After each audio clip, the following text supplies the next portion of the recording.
நம் உள்ளத்தில் இருக்கிற எத்தனையோ ஏக்கங்கள், எத்தனையோ மன விருப்பங்கள், எத்தனையோ தேவைகள் ஏன் நம்மை வாழ்க்கையை நிறைவேற முடியாத அளவுக்கு தடையா இருக்கிறதோ, அனைத்து தடைகளையும் கர்த்தர் மாற்ற வல்லவராயிருக்கிறார்.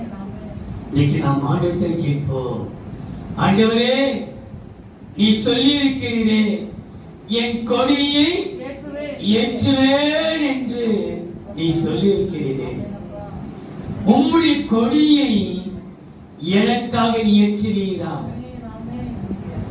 கொடி ஏற்றுவதற்கு அடையாளம் அந்த ஜனங்கள் ஜெயித்ததாக.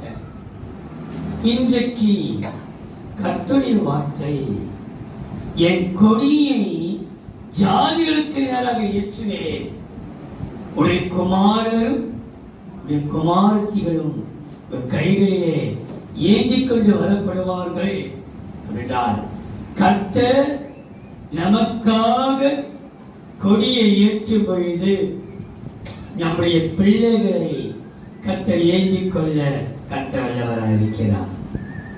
எல்லா சூழ்நிலையும் நம்ம எல்லா தேவைகளை கர்த்தர் அறிந்து நமக்காக யாவற்றையும் செய்ய அவர் வல்லவராக இருக்கிறார். இன்றைக்கு ஆண்டுடைய வார்த்தை, என் கொடியை ஏற்றுவேன் என்று சொல்கிறாரே, அவருடைய கொடி எப்படிப்பட்ட கொடி? எந்த கொடி?